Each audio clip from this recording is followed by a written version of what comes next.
continue and finish on another. Probably the best example of this is Netflix. So if you're traveling and you've downloaded a movie from Netflix and you're watching it on a plane and you land and you haven't finished it yet, so when you get home or to your hotel, wherever, you can log into Netflix on a different device and it will pick up right where you left off. It just knows where you left off. SafeSpect does that same thing. Again, because you're working in the browser, that it's working on the database. It's not working on the device. So everything that you have is already there. Another big issue that we had heard from troopers and their leadership and admins and everything was the update process for other systems, and Aspen in particular. It's kind of painful. You have to come off the road. You got to come into an office where there's an admin who knows how to do the update, and they got to log in. And I mean, when you include travel time and everything, it could be hours to be able to get a couple of updates done. With SafeSpect, again, because it's browser based, there's no worry to need to download and compatibility issues, whatever. The updates are automatic. They happen in the background. When they're applied, they're automatically, the next time that you log into SafeSpect, you have it. As a matter of fact, we've even tested it where there has been an update done while we're using the system, and there's a pop-up that pops up and says, oh, there's a new version of SafeSpect, log out and log back in, and you'll have the latest and greatest. So, and obviously I'm paraphrasing there, but that's it does have that capability, and it does work that way. Connectivity. Again, this is something that I think we all have experienced. There is no perfect connectivity anywhere. We all know that you can lose connectivity in downtown Manhattan, New York City. There's dead spots, and of course there is out in the countryside as well. SafeSpect is built in a way that it can work whether you're connected to the internet or not. All you have to be is connected to the internet the very first time that you use SafeSpect, and then any other time after that, as long as you haven't cleared your cache, you can continue to use SafeSpect whether you're on or offline. Now, obviously, you're limited to some of the information that you'll get when you're off in the offline mode, but you can collect the data that you need directly onto your device, as opposed to having to wait till you get back connected again. And the one thing that we do actually update in the background for you is that all federal out of service orders are updated in the background. So every time that you're online, it's pinging back and forth every so often and checking and making sure that database that's cached in your browser is up to date. So even if you are offline, you will have the latest federal out of service orders as they were the last time that you logged in online.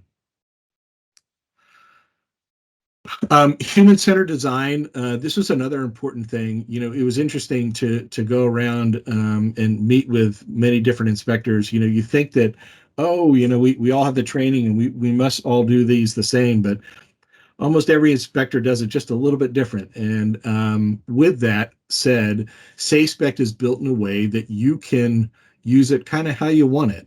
My favorite analogy for this, and John and Jamie make fun of me for this, but it's kind of like TurboTax. It's tax season. I'm not a great, I don't know taxes all that well, but I know that if I use TurboTax and I let it guide me through the process, in the end, with its edit checks and everything, that it will actually check and make sure that I have done everything correctly. I haven't missed anything. And if I do, it'll let me know what's wrong. SafeSpect works in that same way. You just hit that little next button, kind of like on TurboTax in the bottom right, and it will guide you through the whole process if you want. And that's great for somebody who's new or somebody who just is not familiar with the product. It'll help them kind of get through it easier. But you can also use it the way you want it, just like TurboTax. If you're up and coming CPA and you're doing taxes, but you want to use some software that ends up with a professional looking product in the end, you can use it, jump around and hit all the topics that you want in the order you want. And then in the end, it does those same edit checks to make sure those business edit checks to make sure that everything is done right. And say again, SafeSpect works in that same way. You can skip around, you can do in the order that you want to do it, and it will do those audit checks in the end or edit checks in the end to make sure that you have completed everything and it's ready to send for approval.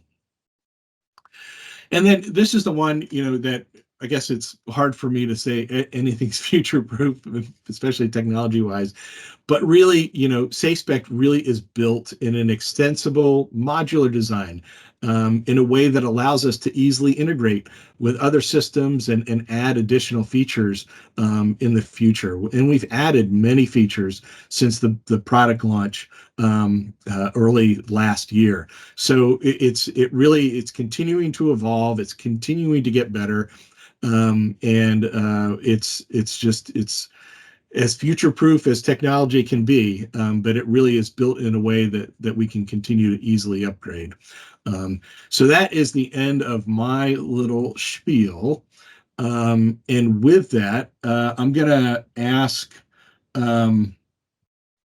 Sergeant if you guys, we have a couple of different ways that we can start this. We can jump right into the actual demonstration that John Smoot will do. Or we can walk you guys through how to actually create shortcuts on your desktop so that you can start using it right away, unless you've already done that. And the only other thing that we'd want to do too, Jamie, and I don't know if we do it now or at the end, is just to make sure that they have all the help desk information to be able to reach out for help if they need it. Okay. I'll be getting those little slides ready. I've forgotten. All right. I'm going to pull up the chat if the sergeants. So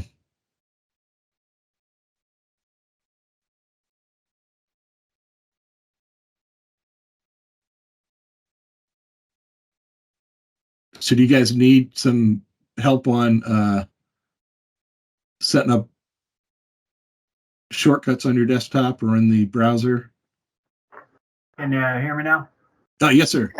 Yeah. Perfect. Yeah, I think we're all set with the shortcuts. We can jump right into the inspections. Okay, cool. So if the one thing we'll do is I'll just get Jamie to just send the kind of help or show the help information, or Jamie, if you could put that form in the chat so they can download it, and then we can get John started. All right. Mr. Smoot, turn it over to you. Great. Let's try again. Can you hear me now? Yes, sir. A guy made a lot of money saying that things on TV. And then the funny thing is he changed carriers. So I don't know if it's funny or not, but just came to my mind. John Smoot, I am the state program specialist in Kentucky with FMCSA. Have been in that role for a little over a year and a half. Prior to that, I was with the Kentucky State Police. And prior to that, with election in Fayette Urban County Division of Police as a traditional police officer for 21 years. So been around a while, started doing truck stuff when I was back with my original agency as part of my reconstruction duties and management to get our reconstructionists aware of commercial vehicle entities and regulations and such. And been involved with SafeSpect from the beginning. So I'm going to share my screen. And we are going, actually, that's not the one I want to share. Too many screens. We'll share my screen, and we are going to basically walk through mostly the nuances of the software. I'm not going to bore you with things that are obviously things that you know, but we will talk about several nuances as we walk through and a little bit about how the software is laid out.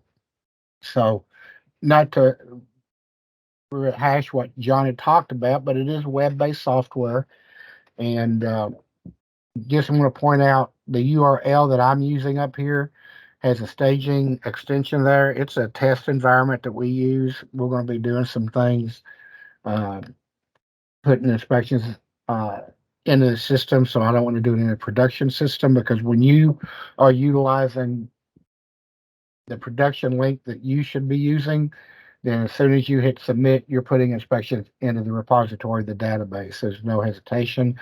They go straight to the database. You're accessing PII and such, and we can't do that in the training. But just be aware that when you do an inspection in the production version, that you should have links to your browser. That's real world data, and you're putting it in the database. So we'll talk about how you can test the software and do some sample inspections up to a point. And up to that point is, do not hit submit. If you do a test inspection, you're just trying to see how the software works, using it as for training or whatever, um, do not hit submit. Jamie, did I say do not hit submit for test inspections in production? I recall you saying that. Great, because I sometimes forget to say that. I just want to make sure I did. So enough about that, but we will use a staging environment. You're going to see everything that's in production and possibly a couple of things more, because this is the staging environment that we use to test stuff before we push it to production, to hopefully make sure the bugs are out and it's working the way we want. So you can see up here, I've got version 2.38, 23.8. This little icon right there tells me that I do have internet connectivity, and we are using login.gov. So I'm just going to click on login.gov. You can log in with your email address and password. I'm going to use my government ID card. Just easier for us to keep everything in one place as far as our passwords and stuff. But login.gov works great. It keeps you from having to remember a bunch of separate passwords yourself. You just need to make sure that you link that login.gov account to SafeSpect. So I'm going to come to the home screen, and interesting. Must have fact checked my ID number.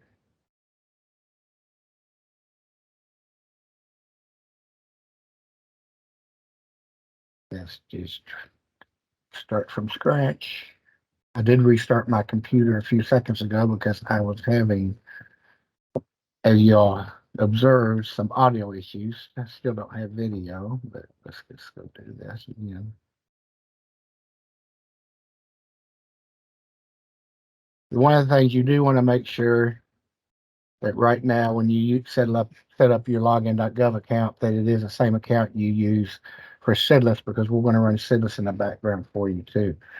So you can see the first thing when it logs in, this is a screen that basically shows all of my roles.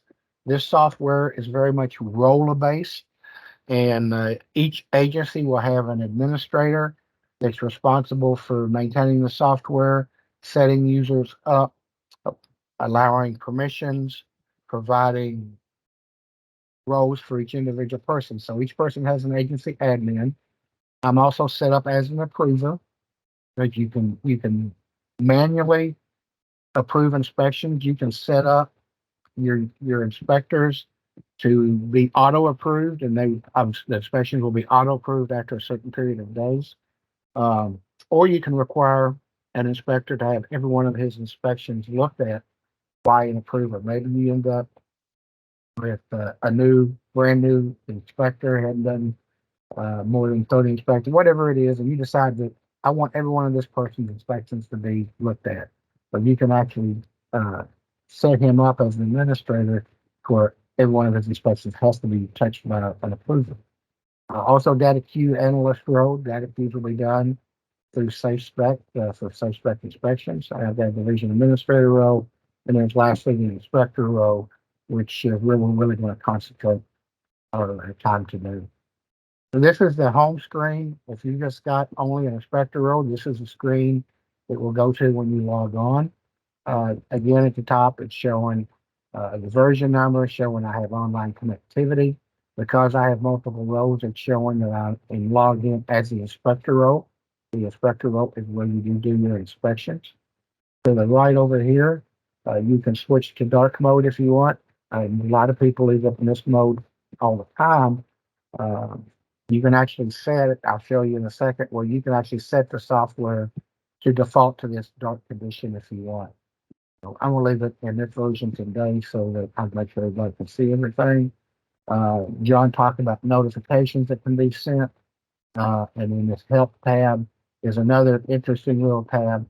Again, back to the ideal of having everything in one place for you. These are internet links, just hyperlinks that your administrator can set up for you. Again, these are set up by the administrator. He just types in the URL and saves that. And you'll look at that later too, probably.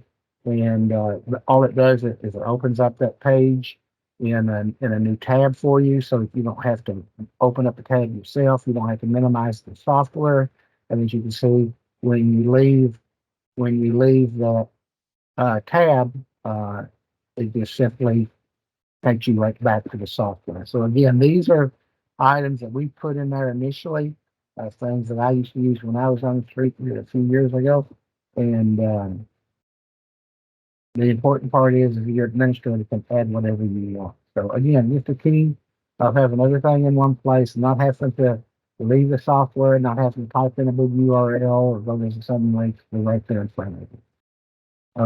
To the right of that is typical Windows stuff. You've already seen the role window where if I need to switch roles, I can set my settings. As we talked about, some of this software is manageable by your administrators.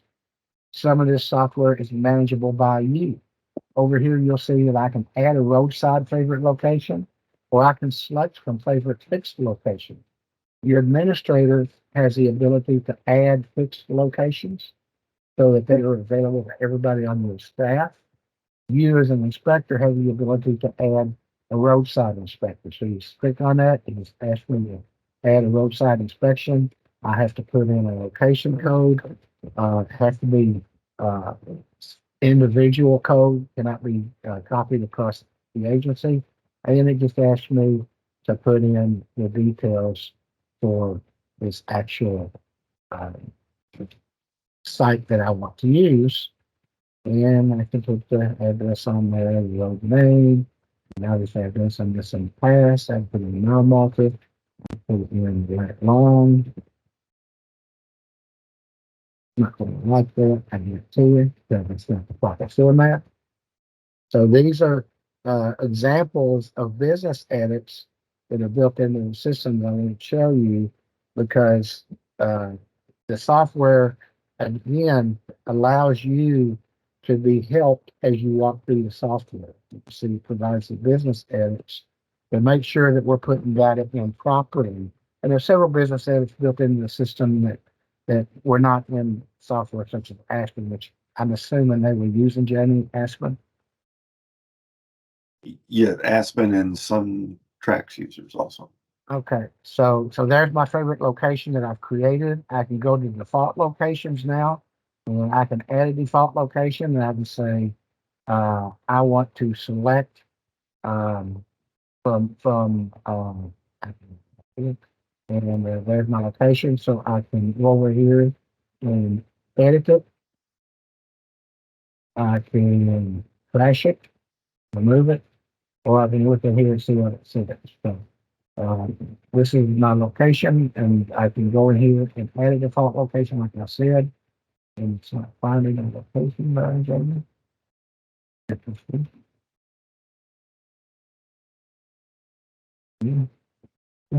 Yeah, it's not going to have me because I need to get my software. So I can add whatever roadside inspections that I want, or call that one.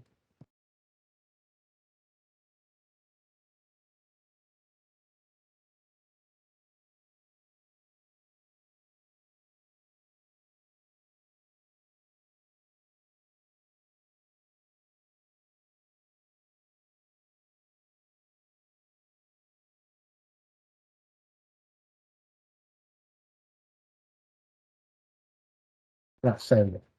We'll go back to that in a minute. So if I go to preferences, this is where I can set that theme to come up as a dark theme. This default inspection status is where I can set my inspection list, and I'll show you that in a minute. I can set my inspection list to default to whatever statuses I want to see. There's basically 4 statuses of inspections. There's approved inspections, which are inspections that have been completed and submitted by the inspector and then approved, either auto approved or manually approved. There's draft inspections, which are inspections that you are working on that you may have completed and saved but not submitted. There's rejected inspections, which are inspections that you have completed, submitted, and an approver manually rejected it for whatever reason, wanting you to fix something. And then lastly, the submitted inspections, which are inspections you've completed and submitted and are setting in the submitted status until either it is auto approved or it's approved by actual manual person. So we'll look at where those come into play in a minute. You can see that I've got approved, submitted, and rejected as my default statuses. And then default violation sort order. If you want the violations to sort in a specific way on your inspection report, then you can go ahead and set that to do that automatically as well. So that's the settings. We'll come back to this default location in a minute. I don't know why it's not picking up right now. May have something to do with, oh, there it is. No, found it.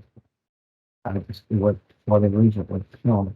So I can go ahead and click on this and add it. And I've selected that. And if I go to close it out now, when we get to my favorite locations, then you will see that it should come up with my default location.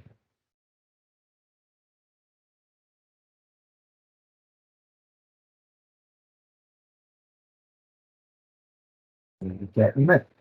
All right, so let's go back to the home screen.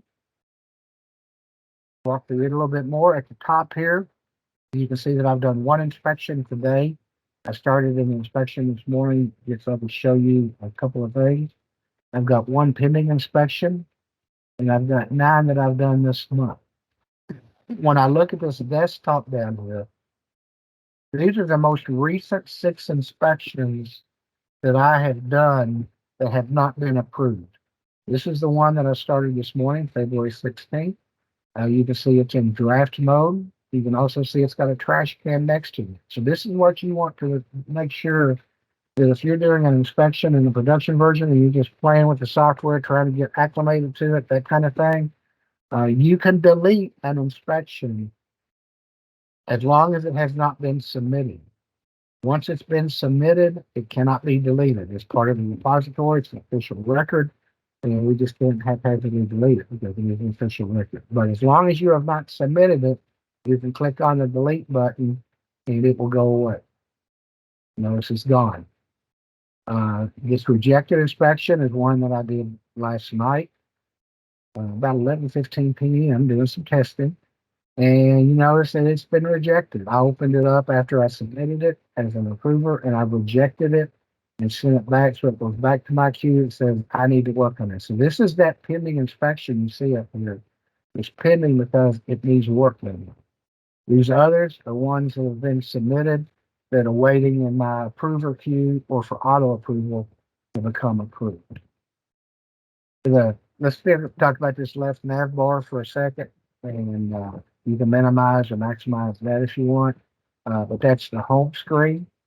This carrier search button is the same as this driver search button and this vehicle search button. Basically, these are pre-screen opportunities. So if I wanted to pre-screen on a carrier, I type in the DOT number, it brings up this carrier. So this is me just pre-screening. I want to look at this guy. I want to look at his details, and I want to decide if I want to do an inspection on this. I can look at his previous inspections. I can open up the previous inspections. And if I decide I want to start an inspection on this individual, then I can click Start Inspection, and it will allow me to go ahead and start the inspection. So I'm going to go back to the home screen. Notice I have not hit save or anything. And there's that draft inspection. When you type stuff in, you're typing directly into the database and it's storing it for you, so that theoretically you don't even have to hit the save. Notice you need to see a save button. The driver search is a similar thing. I can type in a state license number, and I'm going to pull that in there, and I can search. We're going to Sidless right now. It's going to Sidless and looking for this driver, and if it can't find it, it's going to tell you it can't find it. Coming in the near future, it will also search. Will also search previous inspection clearance. Vehicles the same way. You can search for a vehicle by license plate mistake. Search by CVS decal, or you can search by VIN, and it's going to go out and it's going to search the previous inspections and tell me that it has not found one. And I try to remember the bogus things that I put in the other day. There's an inspection that I did previously. There's my inspection number. There's when I did it the other day. I can click on action. I can look at the details of that vehicle. I can look at the previous inspections for that vehicle. And then lastly, I can start an inspection. You'll notice that it's pulled up multiple inspections here where I use that plate for a lot of testing stuff. Or again, like I said, I can go ahead and start an inspection. Same thing with the driver of the vehicle and the carrier. So these are all pre-screening tools that you can utilize without actually starting an inspection. To the inspection list, notice this is that default I talked about. It defaults to approved, submitted, and rejected. This is my list. This is my work. This is inspections that I have done that it's pulling up. If I want to filter it, I can go to this filter and I can filter. Maybe I've got a name that I need to start or look for,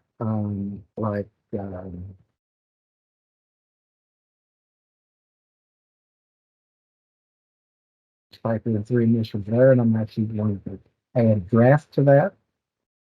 And I'm going to click on apply. And it didn't find anybody with that DOV filter. And I can look for an inspection number. I'm going to type in US 121300037. And then apply that filter.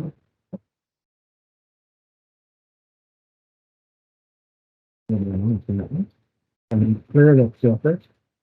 It just provides a lot of opportunities for you to be able to search for inspections in different ways.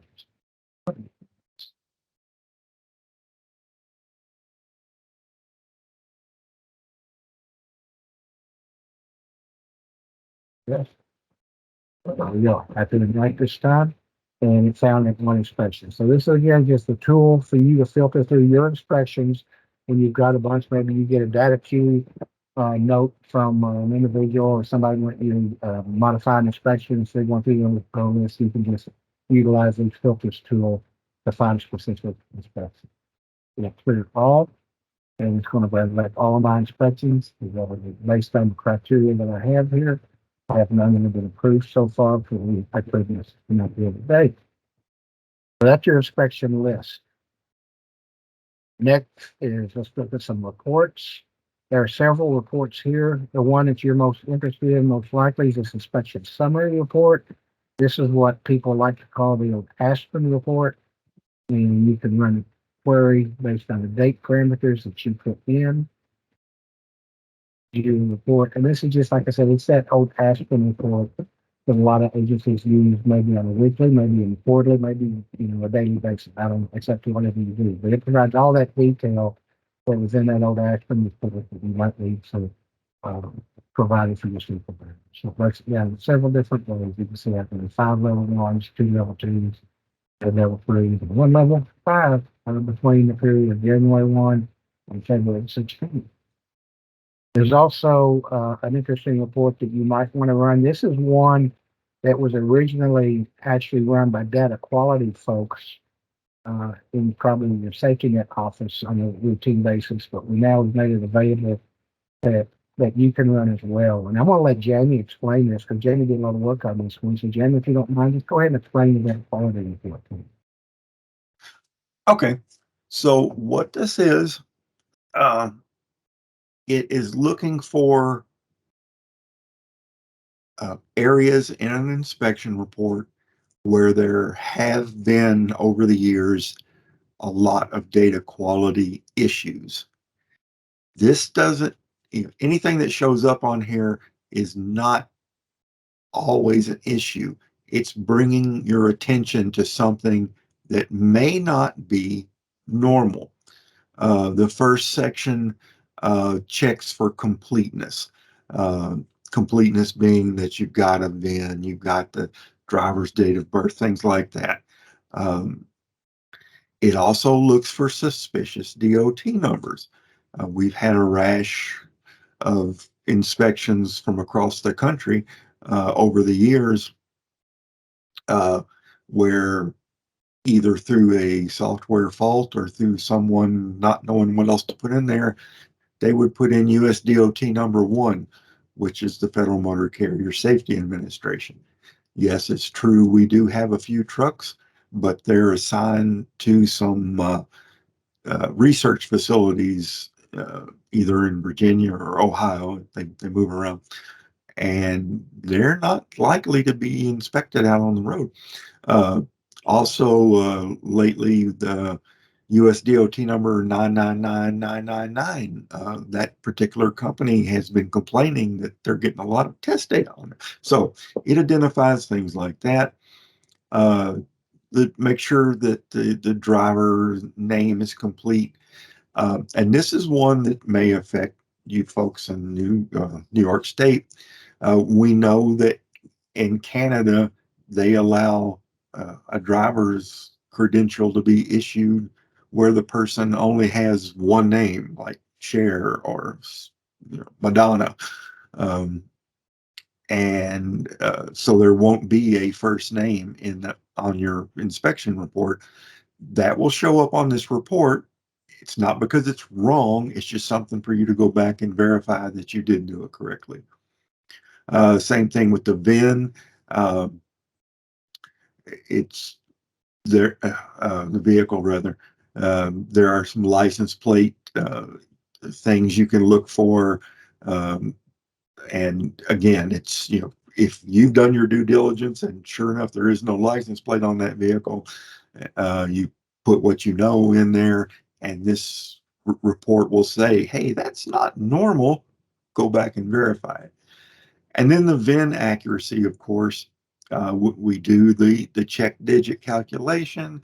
We make sure that it is the 17 characters. We do some other calculations on it. You should not often have this be an issue because as you're inputting the vehicle, SafeSpect is checking this at that time also. So it will check those, and there are cases where a production VIN on a vehicle does not match the standard format. This will just bring it to your attention that, hey, it might not be right. And then there's the inspection timeliness section. That's a measure that your state MCSA funding has in it. And the way SafeSpect is built, none of these should ever be an issue because there is no more upload anymore. Once you create the inspection in SafeSpect, it's in the system. So that's pretty much how this report works. We encourage everyone to use it to your advantage. Even the roadside inspector. At the end of the day, run this report against what you've done during the day. Go ahead and fix what you see before someone upstream of your rank finds an issue and comes back and yells at you. That's what this is for. Right. So yeah, thanks, Jamie. And as he mentioned, it's an opportunity for us. There's a lot of business aids that are built in the software, more to come, but it's an opportunity for you to kind of review your reports a little bit deeper before it gets. There's some other other reports here that you can see that are available to be ran. I'm not going to run through all of them for sake of time, be respectful of your time, but you can run those. That's a summary report that I just did. There's a detailed workload report that provides a little bit different information for you. And you see how it breaks it down with levels, all the inspection numbers, duration of inspections, out of service violations, so on and so forth. So just a bunch of things that are available to you that maybe weren't available in the past if you're having to do some of your reporting or activity reports, that type of thing. Summary of violations by inspectors. So there'll be more to come later, but these are the generic ones right up front. We already talked about the settings, so let's go back to the home screen. I'm going to pause just for a second, John, Jamie, just see if there's any questions so far before we actually move in to doing an inspection and getting into most of the nuances and walking through the actual process. Nothing showing in the chat so far. Well, I got a question for them. If anybody knows Sergeant, I don't know if he's still a sergeant or not, Dan Bates, if he's still there, you tell him I said hi. I met Dan several years ago, and I was still with my initial agency, and actually went to a couple of reconstruction classes with Dan, and he came to Albany and taught a class at the academy there, and that was probably back in 1989, 1990. So I know a couple of years ago Dan was still around, but not sure. He's a great guy, nice guy, good family man. Anyway, that's a tangent. I apologize. So here's a big block where we can enter the DOT number. This is going to do a search of our carriers. I'm going to come back to that in a second. You can also start an inspection without a DOT number by clicking on that button, and you can enter the information for your carrier. And it wants to know why we're doing an inspection without a DOT number if we do that. Because this is one of those things, again, that's going to be a new business edit. If you complete an inspection on a carrier without a DOT number and the origin and destination shows that he's in an interstate trip, then the software is going to ask you about needing to have a violation added there if you don't add one automatically. I actually had it do it on me the other night when I was doing some testing, so it's nice to see that stuff work. So you can do it with that, and then again, there's another business edit that's there. But we are hitting the motor carrier active database that is real time. If you're online, you're going to be hitting the real time database live. If you're not online, we are storing a lot of that data in the browser for you anyway. But where that is important is this carrier's got an out of service order. So we should not miss those federal out of service orders anymore because we're going to hit the real time data. Now, the software does work offline, as John mentioned, and the importance here is noting that that database that's stored on your computer is only as good, actually, let's say, is only as up to date as the last time that you had online connectivity. So if you're working in an area where you do not have connectivity a lot, you're going to want to log on maybe in the morning or log on as often as possible to make sure that that database is current. Because if you're working offline, again, your database is only as current as your last actual internet connectivity. But we can see it's got all the information on here, all access events. I'll talk about this blue banner again in a little bit. Tells us he's got a federal out of service order, gives us the MIG-SIP step for that order, gives us all the violations that you used to see when you logged in Query Central and found that. So we can select the issue that he has. We can select a level of inspection that we're going to do. We'll come back to that in a minute. I can say, yeah, I want to add a violation for that. So it's going to take me straight to that violation. And I can go ahead and add that violation. I can add this detail here that I need to add. Notice that put him out of service. We'll talk more about violations in a little bit. I just want to get this one added now. And then we'll spend a lot of time talking about the violation stuff later. But we can see it added one out of service condition up here on the right hand side. And if I click on that, it shows me he's got that out of service order. He's out of service, gives me the fact that he's out of service and the detailed information there. Again, we're providing a lot of information to you. It's telling us his DOT status is inactive. You can see I put the cursor on that. It comes up with an I telling me it's inactive. IFTA stuff, we do not have a API program interface to IFTA yet.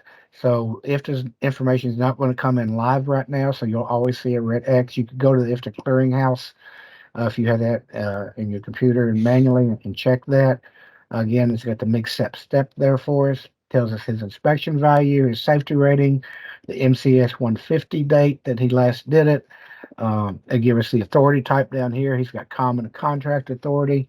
And then lastly, we get real-time UCR data. We're not getting this information from Safer.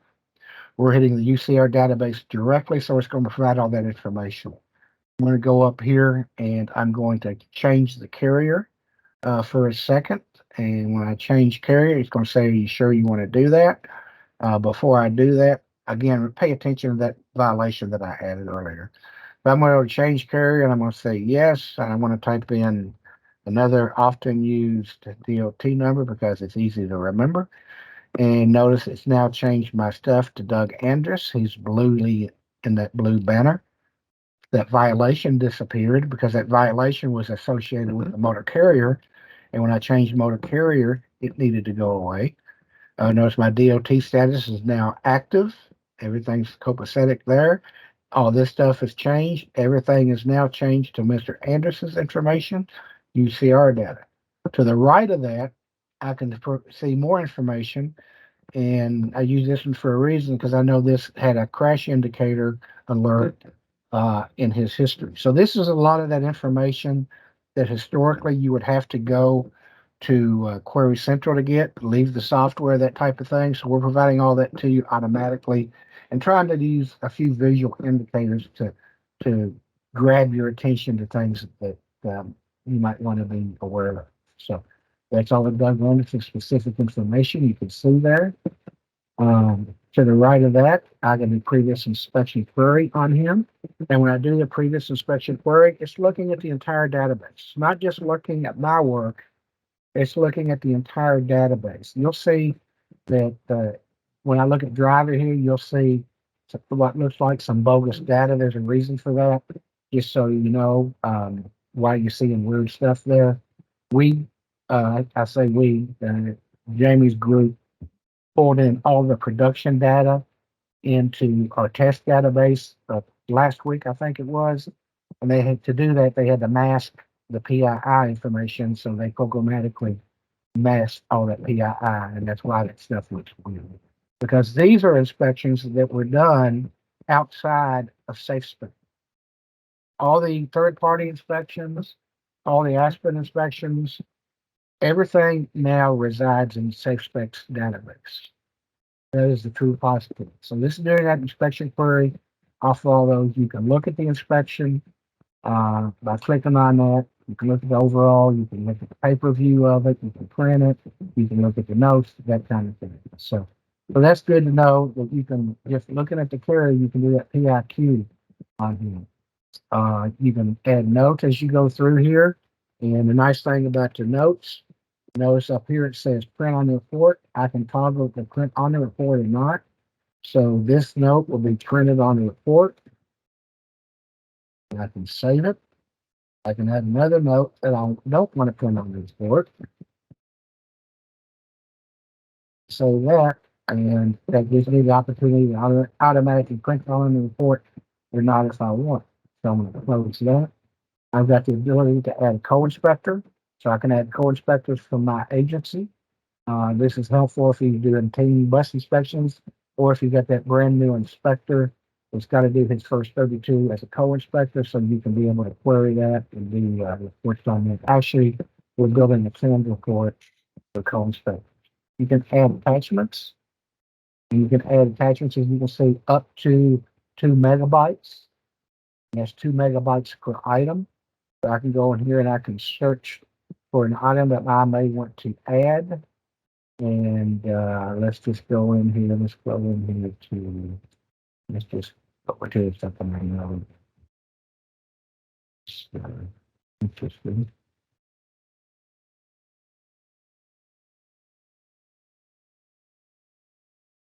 case we find one of those. This one, it's a this vehicle. It's going to add it there. I can download it. I can trash it. Or I can leave it in there. So it's attached. All right. Let's go up a little bit. This is the time that I've been working on this inspection. The time I opened it. This is a temporary number that the software creates. It does not create the final number until I hit submit. And we'll talk about that a little bit later. There's the inspection date and time, the date of the inspection, the time, and notice when I click on that button, it gives me the opportunity to back up the time 20 minutes. Theory here being that if you're on the road and you need to stop a driver and secure him, that kind of thing, it gives you 20 minutes to go back and open up the software to start the inspection and back up the time. But we really want you to utilize the software as a tool, not as just a data capture, because as you see, and as you will see as we walk through here, there are a lot of tools available for you to utilize during the inspection process. It's got the time zone. We'll actually prompt you at the end to verify that the time zone is correct and the time is correct. For example, if you're in Kentucky, we have 2 time zones in Kentucky. We have God's time, Eastern Standard Time, and then we have that other time, Central Time. So you could end up being in 2 different time zones, and you need to remember to check to change that if your software doesn't do it automatically for you. So that's a little bit about the time. We'll talk more about that in a minute. But I've now gotten through my first page. My carrier information is done. You'll see that I've got 5 tabs up here right now. Those tabs can change as we add nuances. If I click on the carrier tab, you'll see there's sub tabs there. There's carrier, there's cargo, there's violations. So we can very easily walk through the process as John mentioned earlier. Or if we just want to do things out of order, we want to do the vehicle first, that's the order for us. We can go ahead and enter that vehicle information. We can do a search with VIN, and we are searching a manufacturer's database called VPIC. It will pull in a bunch of information for me. I've got to add the state because obviously it doesn't know the license plate. I got to put in the make. It didn't pull in the make from this test database. I've got to put in the license plate because it's not going to know that. Let's put CDL on it this time. I've got to put in the GVWR. A lot of the VPIC data, manufacturer database, does have GVWR data in it. We don't want to pull it from there because it may not be the final GVWR. For example, if it's a straight truck like this and the manufacturer built the frame and then it went to a third party for the aftermarket box and that kind of thing, they may change the GVWR. So we want you to get the actual GVWR off of the truck VIN plate and verify that it's correct, because we are also going to utilize that GVWR in some business edits to kind of check it against CDLs and such. You'll notice at the bottom down here, there is an estimated GVWR box, and that is there in case you have to estimate a GVWR because the VIN plate's gone, you've got an old truck, you can't identify the specific GVWR, and you just have to estimate it because we need to be able to turn that business edit off if it is estimated GVWR. Got the ID unit, which is basically a text field, and then the mileage, which is a text field too, that gives you the opportunity to add the mileage of the vehicle. This was a request of safety investigators that identified that it would help them to have the current mileage on the truck when they're looking at inspection to help verify some of their data during the inspection process inside the carrier's office or whatever. Do ask you to say that everything looks good. Let me just paraphrase something that I say quite often. Don't assume that all this information is correct because it was pulled from the internet. Not everything that comes from the internet is true.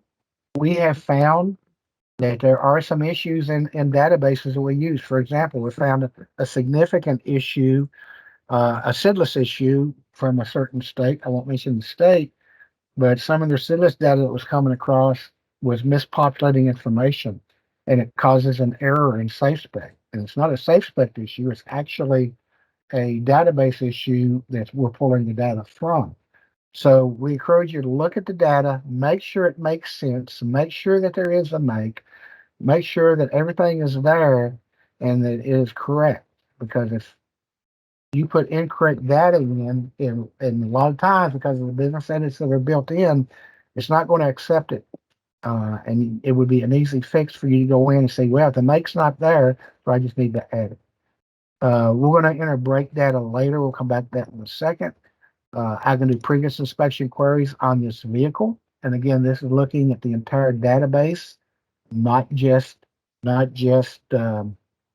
your data. You'll notice it didn't find anything. If you remember earlier, I tried to do a search with ABC123 and it didn't find it. And that's because I haven't used that one before.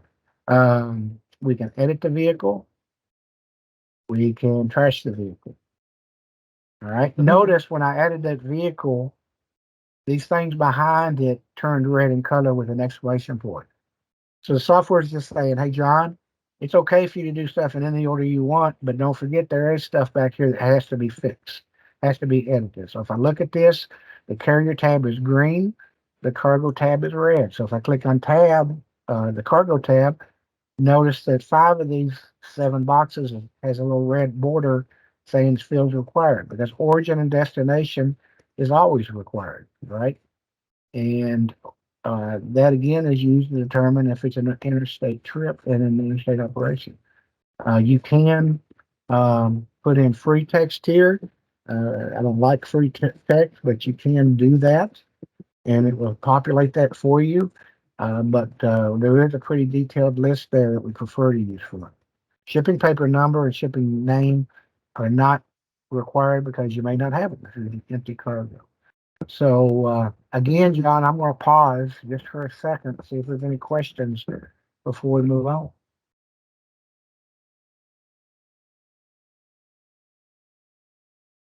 All right, let's move on.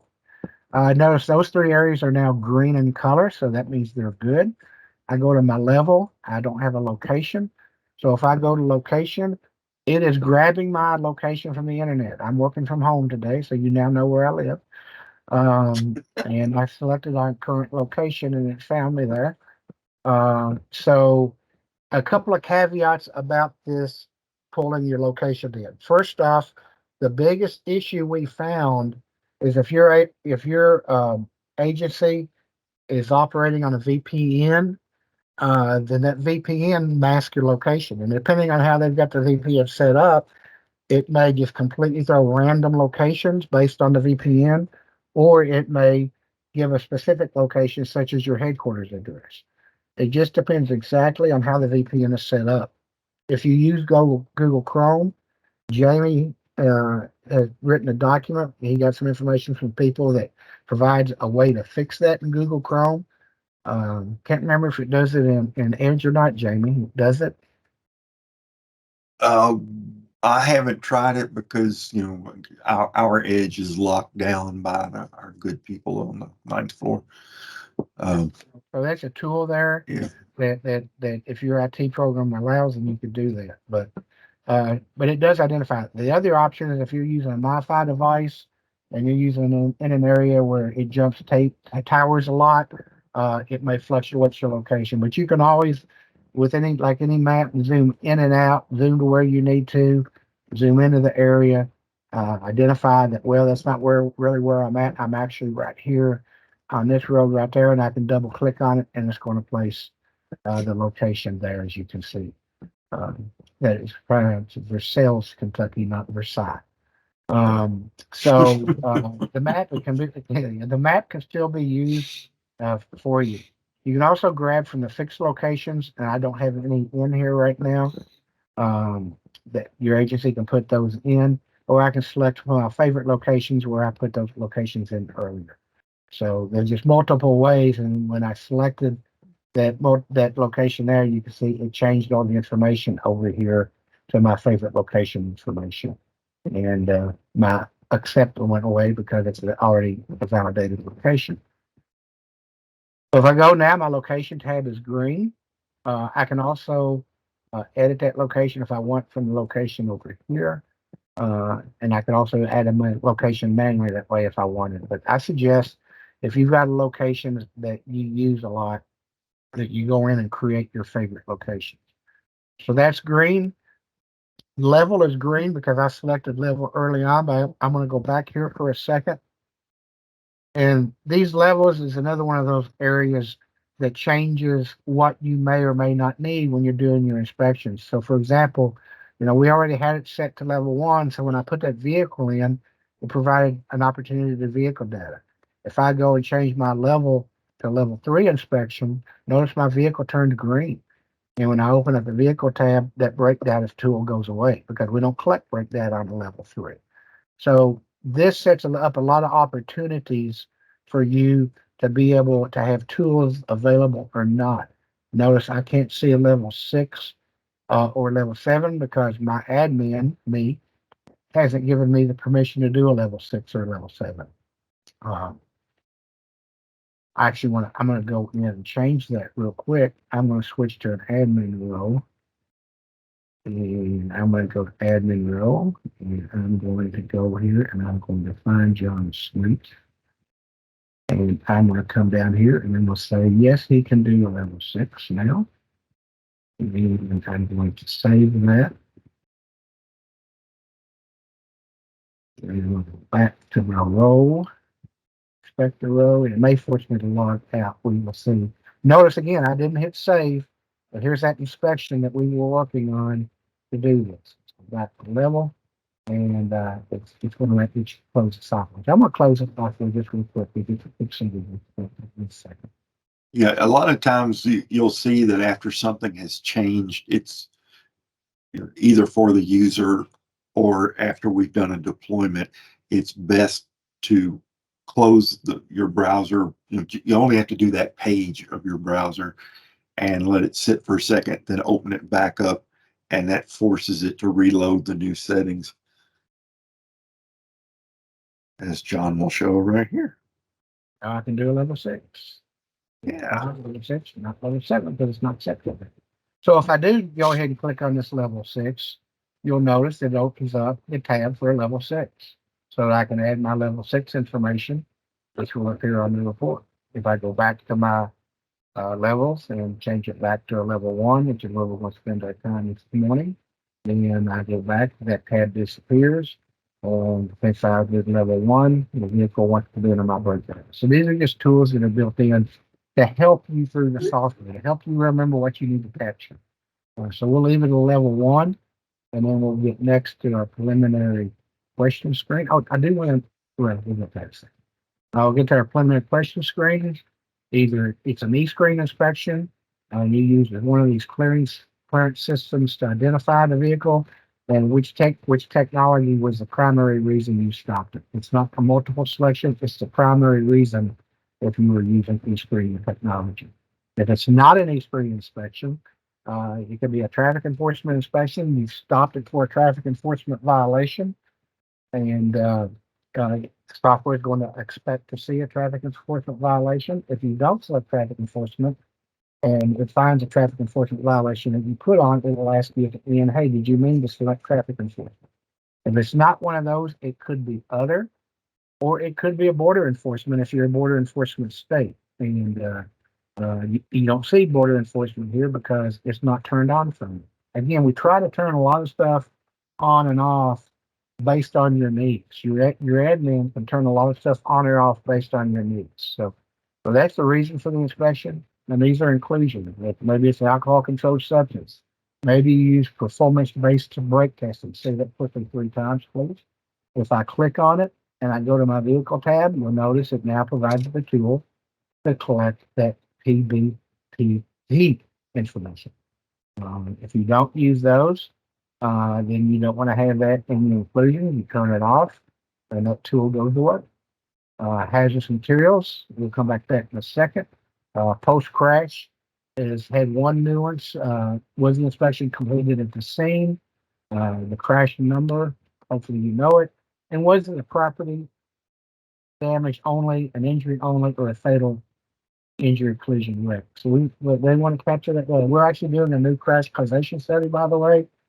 Some of you may have seen information on it. We want to be doing a new crash causation study to replace that one that was done back in 2009, I believe. We'll leave that as a post-crash inspection and come back up in a second. And then there's drug and addiction, other arrests and that kind of thing made for drug and addiction. And then let's go back to hazmat. So when I click on hazmat, it opens up this hazmat tab to allow me to gather a bunch of hazmat information. I'm not a hazmat guru at all. So we are actually having a bunch of changes that are going to be made to the hazmat screen based on some information we're getting from our hazmat guru. And those will be coming in the near future. But one of the next things I wanted to show you is the FMCSA table is added so that a proper shipping name is there for you so that you don't have to type it in. I use this one specifically because this one has two different proper shipping names. So if there are more than one proper shipping name, it's going to list all those names for you so that you can pick the appropriate one. You can add shipper information if your agency does that. You can add up to, that's already been changed, right, Jamie? You can up to 10 now. It was 6, but I think we changed it to 10. It's a lot. Yeah, it's a lot. You can click multiple entities of hazmat if you need to. Was there a hazardous material shipping permit required? And if you say yes, it's going to ask you, does the driver have one? And if you say no, it's going to want to know, do you want to add a violation? And I'll think, yeah, I do. So I'm going to add this hazmat violation. I'm just going to grab one here. Again, we're going to spend more time here later. So I'm not going to spend a lot of time on it now. Other than just show that we've added that hazmat violation, the software prompted us for that. There's some other prompts that are going to be coming down the road too. So I'm going to go back to my level and preliminary questions. So I'm going to leave hazmat on there right now. We'll just leave that information there. Go back to my level and that. So when I leave that tab and go to vehicle, I'll fill out this. I'm going to go to vehicle and I'm going to add another vehicle. We entered this vehicle by the VIN, as you remember. We can also do a search by state, country, and license number.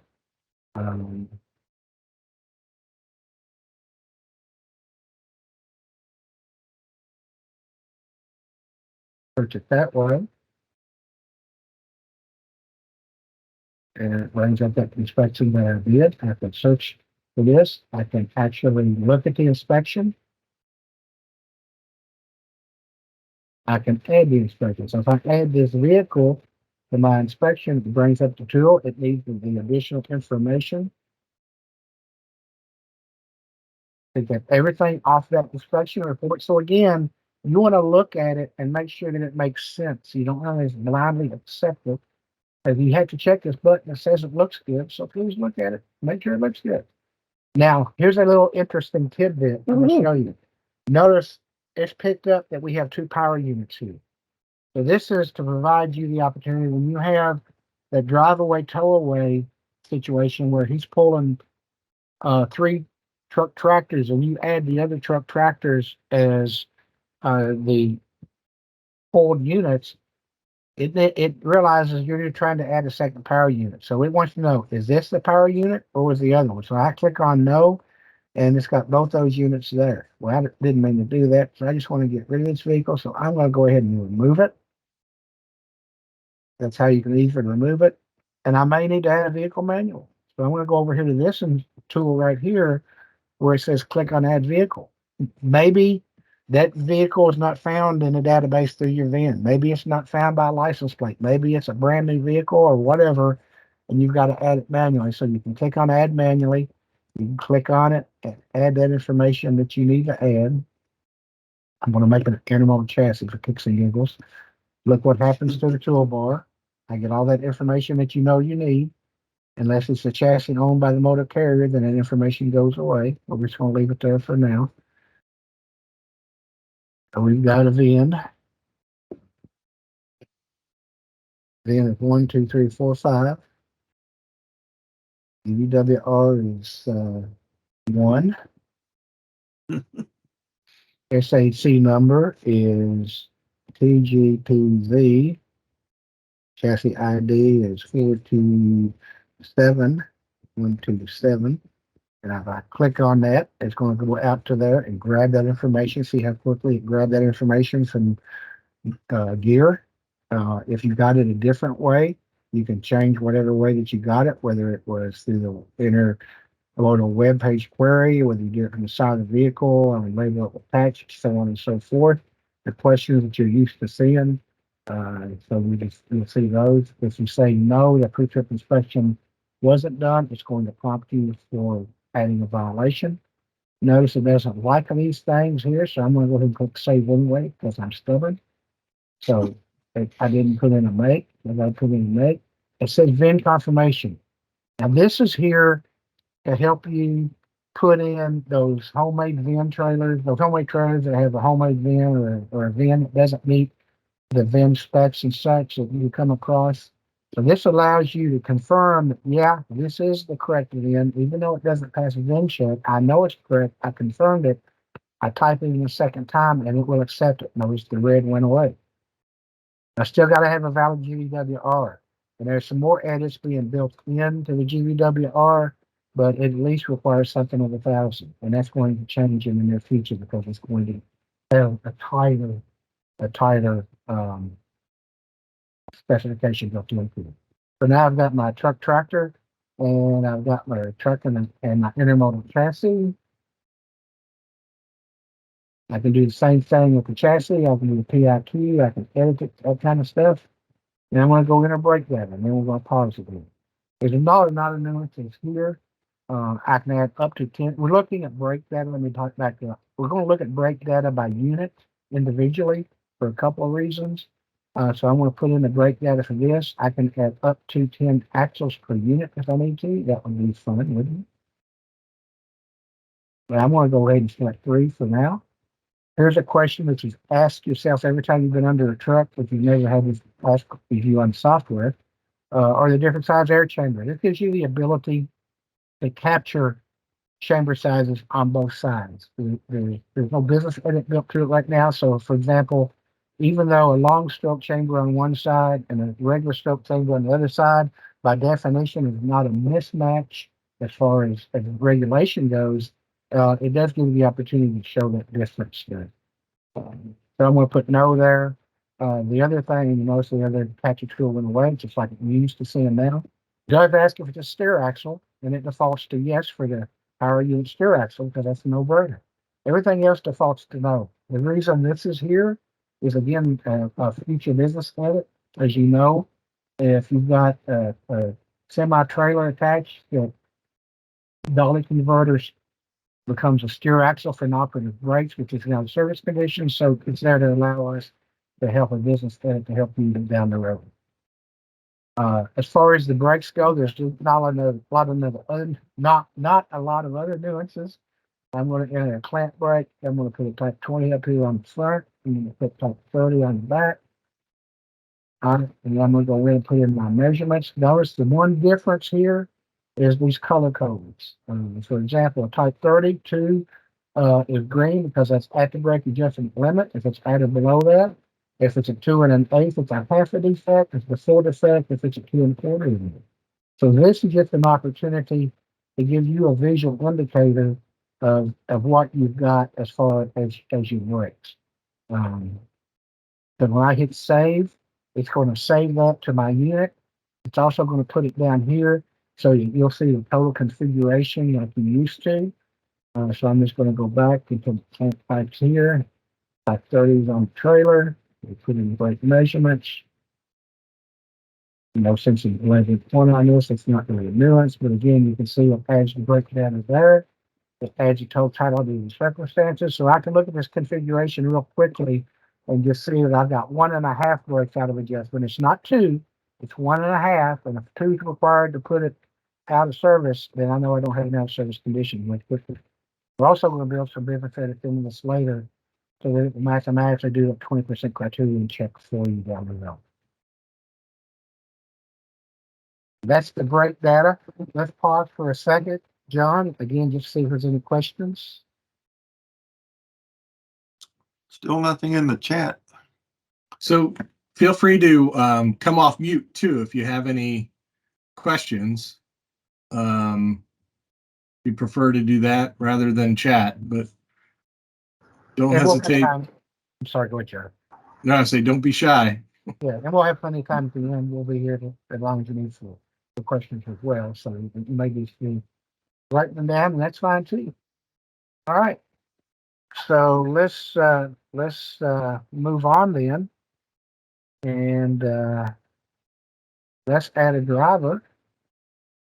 It's red, and if I go to my driver, notice what happens to this tool. Again, we're going to hit Sedless for you.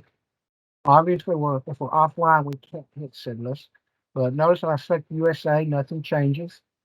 If I select Mexico, notice it populates Mexico as the state because that's what you need to run a Mexican CDL Sedless. And if I hit Canada, notice it adds some additional requirements. If I go state, I can put in Nova Scotia. I can type in my name and date of birth for this individual, and we're going to hit Sedless. There's also an advanced search there if you want to put any additional information there.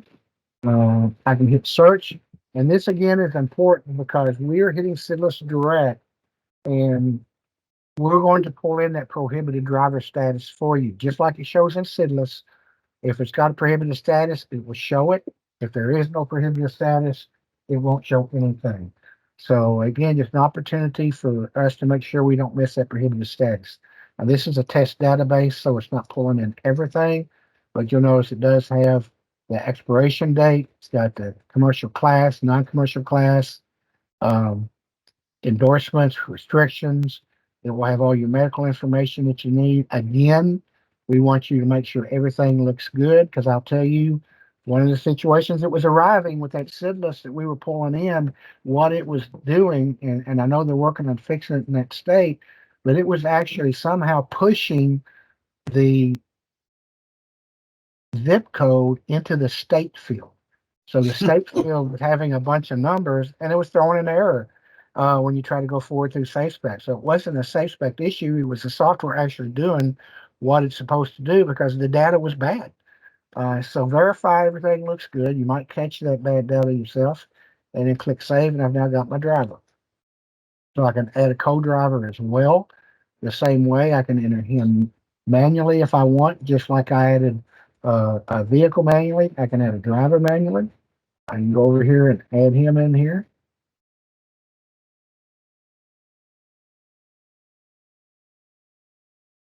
Today is February 16th. Is that right? Oh my gosh, how does that happen? Well, it didn't like that. Well, it didn't like that because it's really requiring a date of birth. But it is telling me that this field got to be before February 16th of 2016. And if it is 2016, then he's still less than 18 or greater than 90 years of age based on what I put in. So if this is a valid date of birth, then I've got to type it a second time to get it to accept that. And once I enter that, it's going to accept it. If I actually put the date of birth in that would be correct, started to put my date of birth in there, and I don't want to do that. If I put in a date of birth that would be correct, though, so you don't have to enter it a second time. So there's one of those business settings that it's built there to allow you to get your stuff checked as you walk through the inspection, so that you don't grab this guy's license, write some information on a pad, fat finger, or get like me and you can't read your own writing, and then you've let the driver go and you don't have the proper information. So we encourage you to do this stuff as you go through it. Maybe you got the driver at the vehicle. As John mentioned, you can open this software on your phone. You could be out there on the phone and you could have started the inspection in your car and now you're out with the driver. You can open the software on your cell phone and open to that same inspection. It'll close it on your computer if you forgot to close it.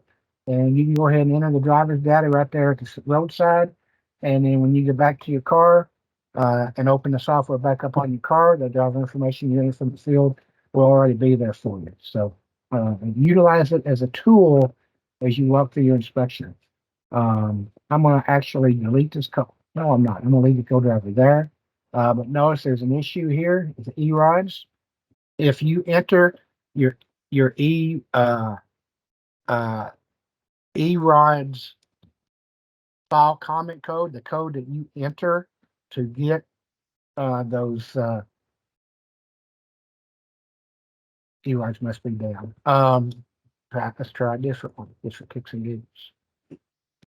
The file comment code that you enter into E-rides to get those records, so you download it in E-rides, then you'll get this message: error connecting E-ride server. So E-ride server has been down a lot lately. So we're actually writing code, or having the developer write code to change this to where you can actually hit the desktop version of E-rides as well. That's coming in the future. So you can open up the desktop version in case it's not an E-rides issue per se, but it's just their online server issue, if that makes sense. Maybe no ELD is required. And if it's not, then you can select the reason no ELD is required. Perhaps it's just he could not transfer the ELD rights to web services. So you can select this. This allows you to bypass going to hit that server. So when I do that, I'll go ahead to my driver and I'll go forward. And I'm going to come back to violations in a minute. I'm going to talk about this covered farm vehicle. This is a federal study field that was created. Jamie created this because there is a federal study on for covered farm vehicles right now. This replaces the old 10 special study fields that were in the system originally, that were sometimes used incorrectly, I'll just say. But here's the key, and there's not one here because, again, my software got cleaned out the other day, but you can also create custom state fields. For example, if I was still with the state, one of the fields that I would have as a state field created would be, is this an overtime inspection? And if it is, what date and time did I work overtime? What hours did I work? What overtime grant was I working on? So it would give me the ability as a state administrator to grab that information from my quarterly reporting and billing documents much easier than I have had to do in the past. So the administrator is the one that builds those state fields, and we can talk to the state administrators later about those if you want. I'm not going to waste all the inspectors' time with that, but they could be here. You can set up those state fields to be required or voluntary data. You can set them up to be for required inspection levels, so on and so forth. So it honestly, the state fields tool, if I was still with the state, I'd be way happy about that state fields opportunity. And I'm actually meeting with state programs this afternoon about that too. All right, so notice I've been talking for 38 minutes right now. Sorry about your luck. We've still got a temporary inspection under. We've got the one violation. I've got the notes that I added earlier. I've got the attachment that I added earlier. And right now, everything looks copacetic as green. So I could go ahead and submit this inspection. I could go to the finish screen. It does ask me to verify that the time is right. It's just a message to say, hey, John, check that for us, please. And then it gets me to the decal information. It's got the CVSA decal issued, yes or no. Notice that right now, both of these are activated. We'll come back to that in a minute. So I'm going to pause just for a second, and then we're going to talk about violations, John. Jamie? Yeah, John, we have a question from Mr. Hathaway. Speak up there, Chris. All right, so I had a question about when you guys were in there with the E-rods file. If you go to, say you do get one to come back and you got a driver and a co-driver in there, we're understanding the issue is that you can't save both E-rod files to the report. Has that been corrected? So this is another reason I want to put access to the desktop E-rods. The online functionality of E-rods does have limited capabilities. I think you can't print a PDF from the online E-rods, if I recall correctly. And right now we can't attach an actual E-rods file that fix as well. So that's where, again, having that desktop functionality, I think, will help with what you're asking about. Does that make sense? No, I understand. Okay. And then my other question was, when you were talking about selecting, was it like a traffic enforcement violation? You remember when you were asking where we could select whether it's traffic enforcement or we did e-screening? Yep. Okay. So say you do select traffic enforcement because you want to show you why you stopped it. let's say you don't put in a traffic enforcement violation, does it give you a question that you can deny needing a violation on there? Like maybe you pull them over and you find out they didn't have what it looked like they had wrong. Like for us, they're missing a HUD sticker, but they can have a temporary that we can't see. We got to pull them over to find it, basically. Yeah. So let's do this. Let's go ahead and select traffic enforcement now, and I'm not going to put a traffic enforcement violation on, and I'll show you at the end. Great question. Thank you. Great question, and gives us a sense to demonstrate it. So, awesome. What else? Anything else, Jamie? That's the only one right now. All right.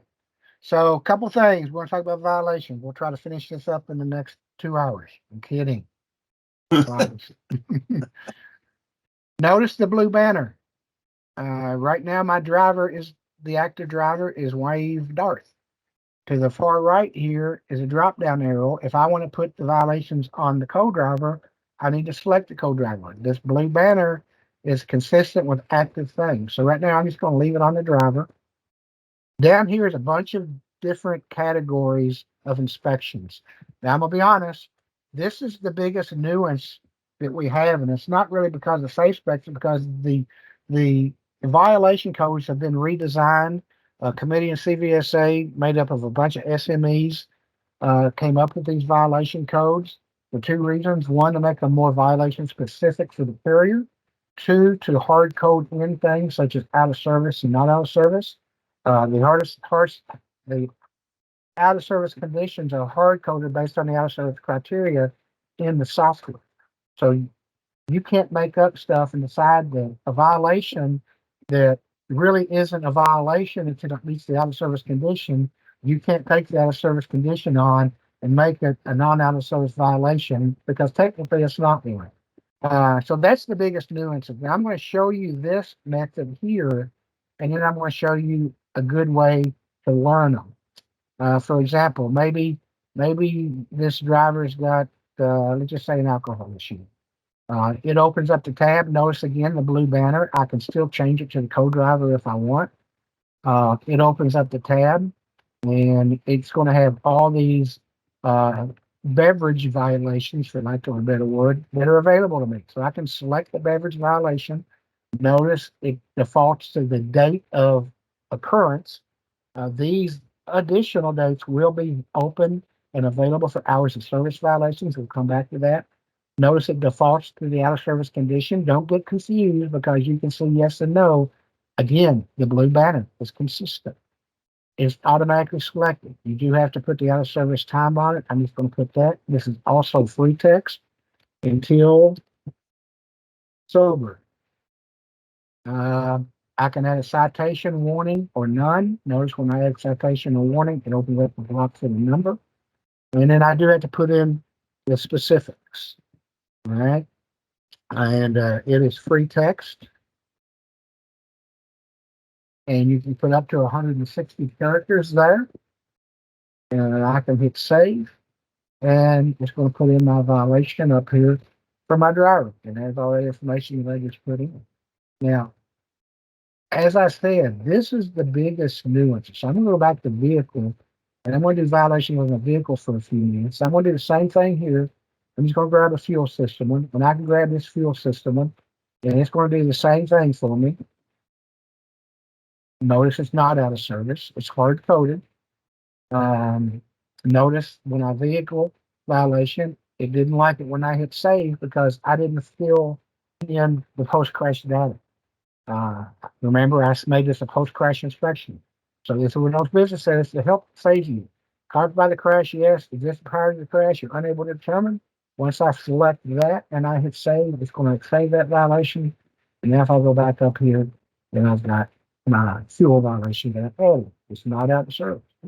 Now, that's one way to add the violations. Now, I'm going to tell you, there's another way, and this is the way I really like. Up here where it has search violations, you can click on search violations, and first off, you'll notice that it defaulted to vehicle. There's different types of violations broken up to help you in searching. There's driver violations, there's vehicle violations, which you've always put on the inspection report. Now there's carrier violations as well. It always drove me crazy that we put things like a UCR violation It really is a carrier violation on the driver of the vehicle. So together and make that a more accurate, you now have three opportunities: either the driver of the vehicle or the carrier to attach those violations to. We also break these down into hazardous material violations or intermodal violations for you when you're doing the search. But like I said, it does default to vehicle because I was on the vehicle tab. So if I type in 172 here and hit enter, you're not going to see anything because a hazmat violation isn't a vehicle violation; it's a hazmat violation. But if I click this X and it goes to group, and then I type in 172, it's going to bring up. So if you get in there and you just can't find a violation because you can't figure out what group it might be in, you can just go to group and then it'll search. But here's the cool thing about this search engine, and this is why I wanted to say we were going to slow down here a little bit. So I'm going to type in 393.2. I'm going to try to type in 393.205C and hit enter, and notice it brings up two violations. Try to pick up one I know everybody's familiar with. Notice it pulls up two regulatory authority violations. And Jamie, I haven't forgot. I'm going to pause here in a second. I just wanted to show this first. It's got two different violation codes here, and the violations are basically the same. But here's the deal. The software doesn't know if you've got an out of service condition or not. If you've got one loose wheel fastener on a 10 hub system, you know it's not out of service. If you've got 10 loose wheel fasteners on a 10 hub system, you know it's out of service. So if you go to the far right, this out of service levels tells you what levels of inspection this thing will be out of service on. The top one, if you select it, it's an out of service condition for all these levels. The bottom one is only going to be out of service on level 6. So if you've got that one hub issue or that one wheel fastener issue, you want to select the non out of service one because it's going to select it not out of service and you can't change it. If you have the default, the 10 wheel fastener situation, then you want to select the top one to have it out of service. Over here, I didn't mention, it can be on an intermodal chassis, and it tells us it's a critical violation. That's important because we know that we can't put CVSA decal on a vehicle that has critical violations. So I'm going to go ahead and put this out of service condition on this person. Notice it brings up the information. Same thing, it defaults to out of service. Again, it wants my post-crash data. I'm going to type in 10 wheel fasteners loose. We want to put the information in there. I can't type on it. So now I've got that violation on here. Another example of one that you can search for, and another one I like to use, is not only can you use the regulatory authority, but you can also use keywords like Airlink. I go to Airlink and I do search. It's going to search for everything that's got Airlink in the regulatory. And where there's the regulatory authority, notice there's different ones. Let's bring up everything that has Airlink in the description. And again, it's the same kind of situation. You know that Airlink and a proper connection is not out of service. And Airlink and other than a proper connection is out of service. So you still have to be the one that drives the software. If it's a 396.381 violation that's created by committee because it's not in the regulation, then you still have that violation because you found it with keywords, even though it's not where you might have thought it would be. You might think an audible Airlink would be under 393, but it's not in the regulation. It's created by committee, so it gives you an opportunity to search for those violations. And again, it's not out of service, but we click on the button and we can add them. Again, I'm going to do one more thing, Jeremy, and I'm going to pass it back to you. If I want to put that violation on the intermodal chassis, I can do that. Same thing here. I find that violation. I'm just going to grab one. I can change it to the intermodal chassis there. And let's pause right there. Okay. And just stress again with these violation codes that you have to be the one that drives the software. It will be frustrating to you for a little while because you're used to some of the codes that you're used to using. And some of the things that are built in are there for data quality. I'll give you an example. I received more than one question about why is 393.104 not marked as an out of service condition. The other simple answer is 393.104 is not an out of service condition. It's a defect, which could lead to an out of service condition, but it's not an out of service condition. It's a defect of a strap that needs to be removed, and it could lead to an out of service condition of 106.110, but it's not an out of service condition on its own. So I want to pause because Jamie is going to show his screen, and he's logged on, created as a New York inspector, and he's going to show you your state fields. Jamie? Thank you, sir. We do actually. We have a question? I just want to. That's a good stopping point if there is a question. Yeah. I think his hand's still up from the last time. Oh, Yeah. okay. Oh, no, we got another question. Larry King. Is there a plan to add any more axles for the brake measurements? I hope you have plenty. You've got up to 10 per unit. That's 10 per unit. So you can, for this configuration, we can have 20 axles. Okay, so it's per unit. Yeah, per unit. And then is there any way to use a barcode scanner with the with SafeSpect? It's coming. That's one of the things that's on the list of enhancements. Not there yet. Can't tell you exactly where it is on the list, but it is coming. Good question. Let me go ahead and do this real quick, Jamie, and then you come back and show the state fields. So we'll notice when I get to the finish screen, I just thought it might be easier for me to share warrants and not go back and do it again. Notice the CVSA decal issued is grayed out because remember I put a critical violation on the unit, so it deactivates it for you. Notice cargo seal removed. It has nothing in it, and since it has nothing in it, cargo seal replace is deactivated. If I put in here that I removed one, I can come in here and put that I replace it with one. Notice down on unit 2, CVSA decal is not deactivated, and it wants a CVSA decal. If I don't enter one, software is going to get mad at me and tell me about it. So I've looked at all the information here.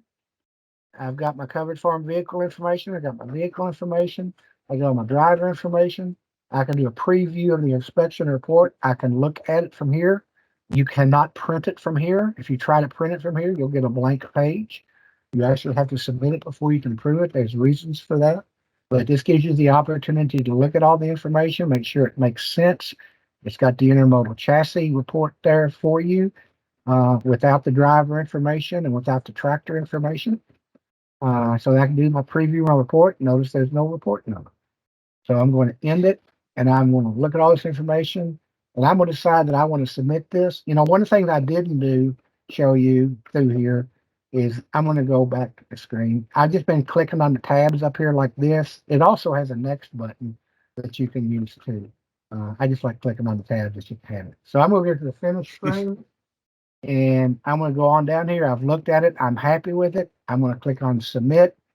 It's saying, hey, you know, your GVWR may be a little weird here. So it just kind of reminds me, check that, make sure it's copacetic.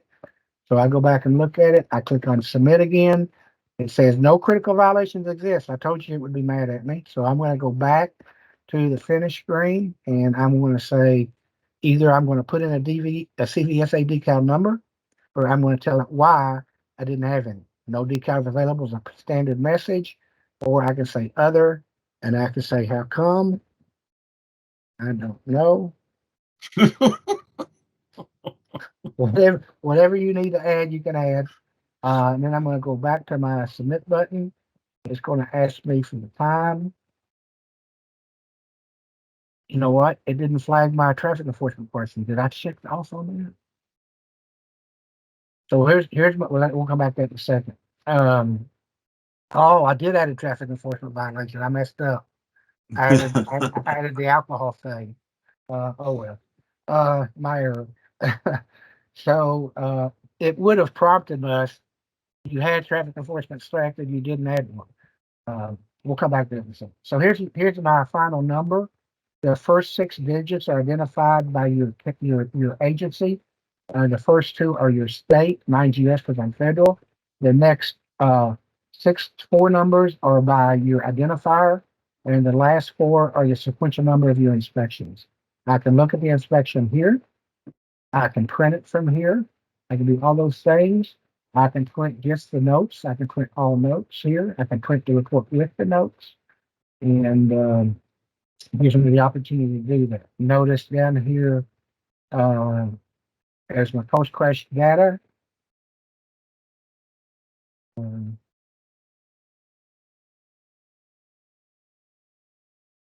It's basically all the information we talked about.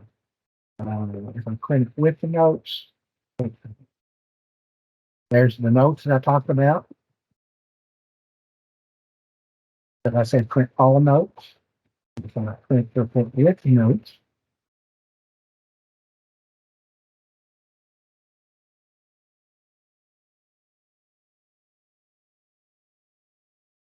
there's my note. And notice it's got just the one that I said put on the report, not the one that I said don't print on the report. So there's that functionality there. Lastly, I'm going to go back to my home screen. And there's that inspection that I just submitted. You know what? Since I didn't do that, let's go and edit this inspection. Maybe you put an out of service condition on this and he fixed it. And he came back to you and said, hey, I fixed that out of service condition. So software says why? Reinspection for rectified violations. Brakes fixed.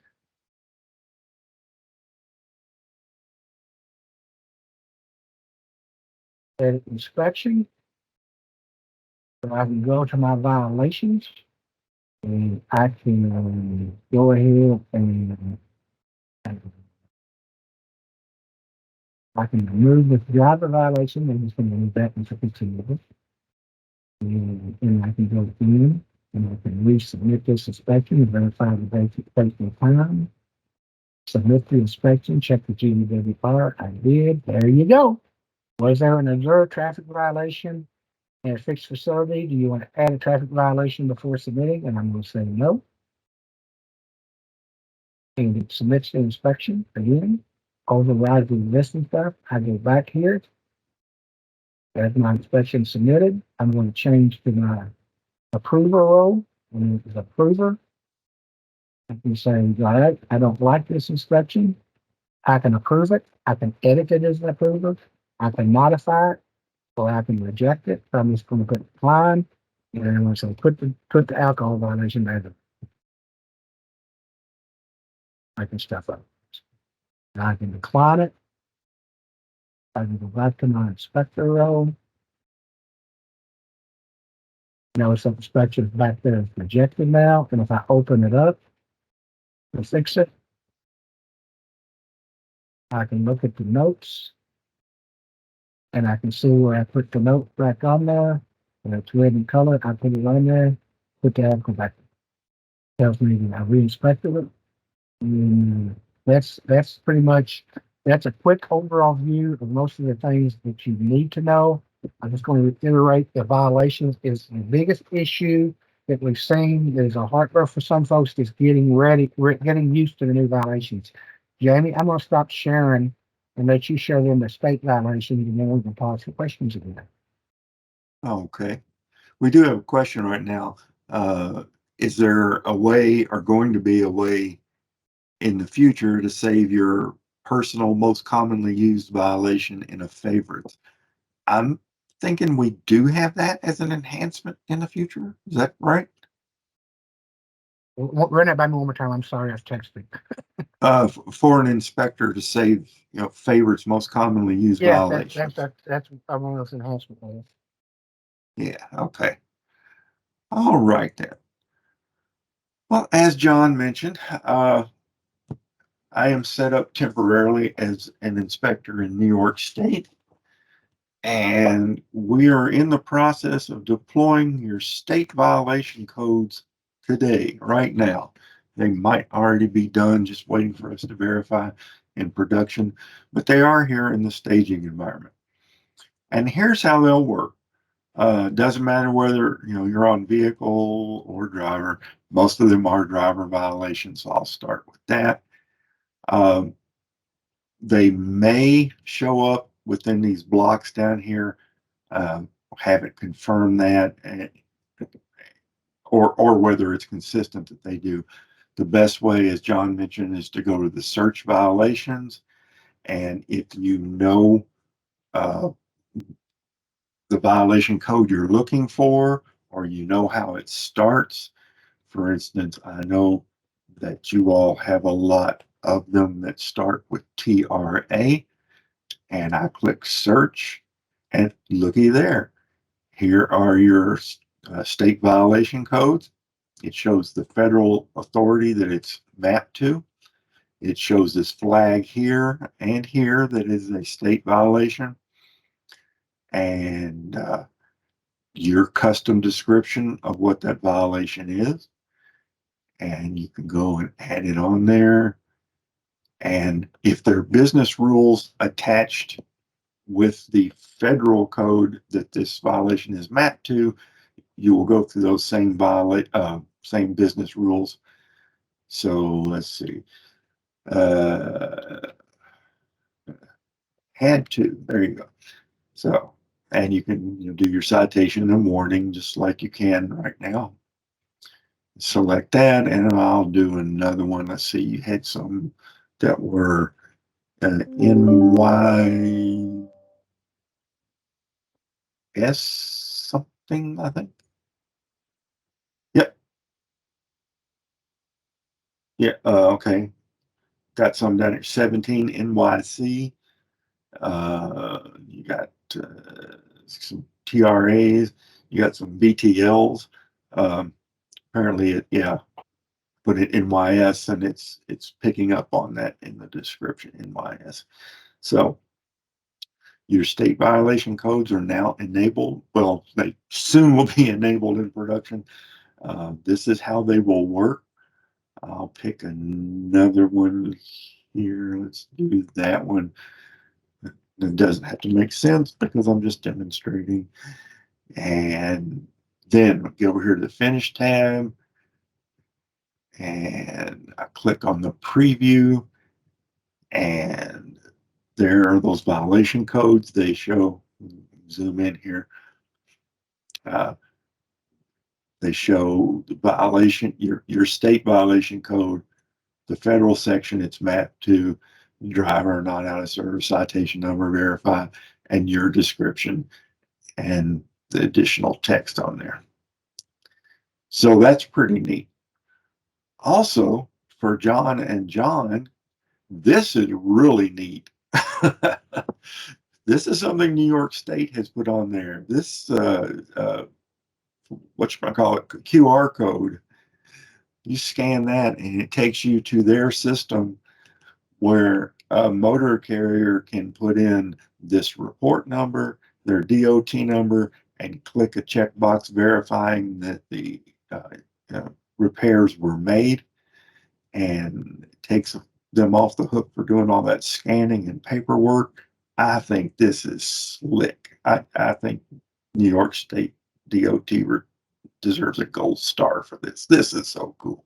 Yeah, we need to show that in the next office hours, actually. I meant to bring that up last time. I forgot about it. That'd be great. Oh, yeah. That is great. Yeah. All right. So that's how that works. Any questions on the state violation codes?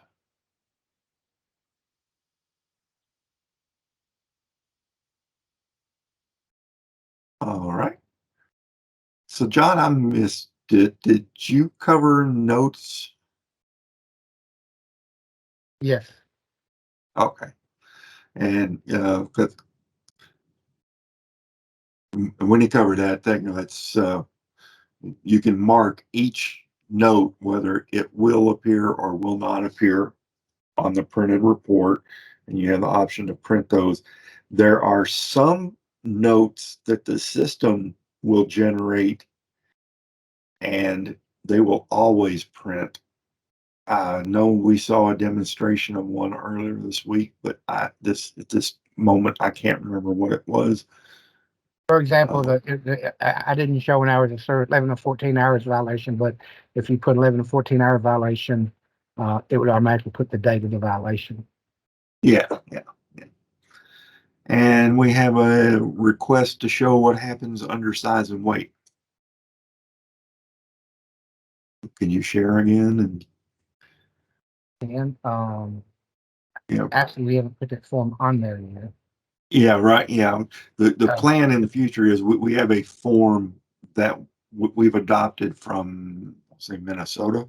I think it was Minnesota where I grabbed it. Yeah. That will Like- collect a lot of size and weight information. But right now, that is just the equivalent to the checkbox in Aspen that says I did size and weight enforcement.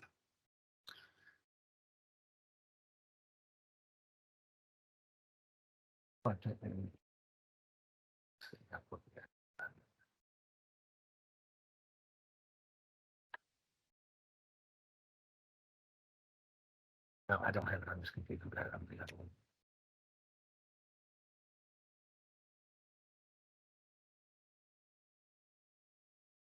Oh, maybe I did. Maybe I did.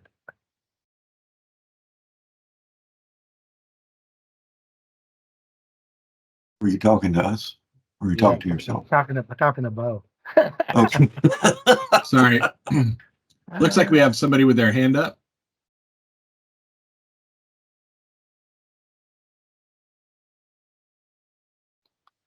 I got a question. It's Chris again.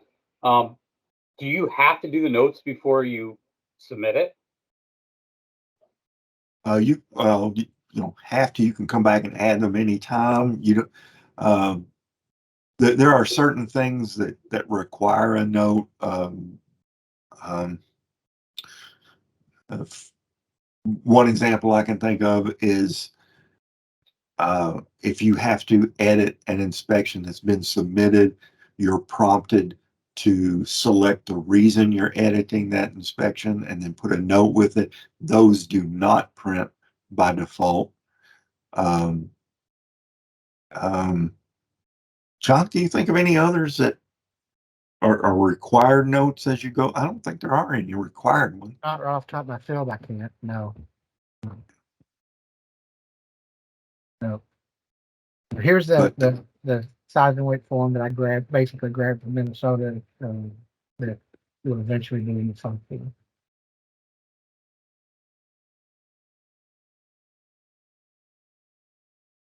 If there was a need to add notes post inspection, you could.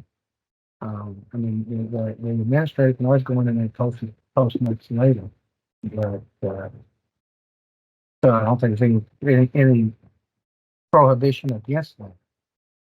Yeah. Does that answer the So it would be on submitting it. You could still do the notes without having to on submit the report, correct? Or Right, yeah.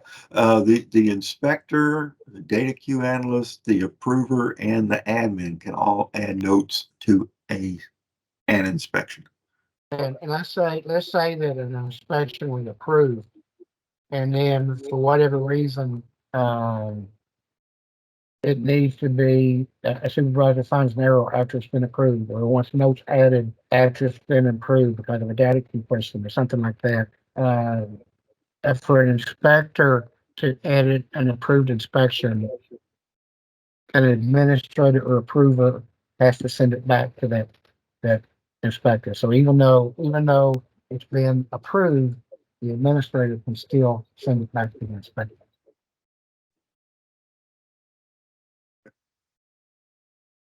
Another question in the chat. So there's nothing from our state that has been incorporated under size and weight. The admins have created these state defined fields. And this might be what you're referring to.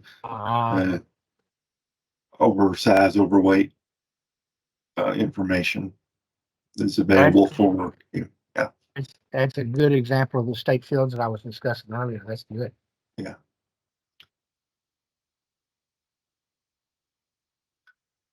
I like this, was the license checked through DMV Compass? Was it checked through SIDLS? Was it checked through inlets? Yeah. Yes. Let's be thorough.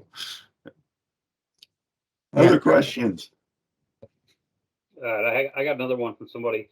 Can we adjust the start time by more than 20 minutes? For example, if you get on a post crash and you end up getting all information by there and you didn't open up a report, Could you go back and adjust it more than 20 minutes, or is that a hard 20 minutes and we can't do anything about it? There is an enhancement in the progress for level 5 inspections, post crash inspections, and I think we're going to level 7 also that allow you to do more free start and end time on it. Okay. Thank you. Jamie, so in the chat box is a explanation of that question he was asking. So he's referring to the state law referencing size and weight VTI violations that should appear in the local law. So he's looking for those state codes for those size and weight violations is what I'm assuming. Okay. VTI? No, it's VTL. Do 385. Oh, VTL. VTL. Yeah, VTL. Yep. There you go. There are 41 of them. So you can write citations on that all day long.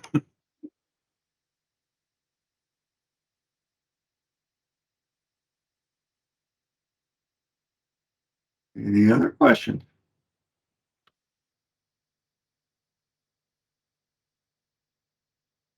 Jamie, it's Laura. Can you check 385.10? Scared me to death. You should be scared, all of you.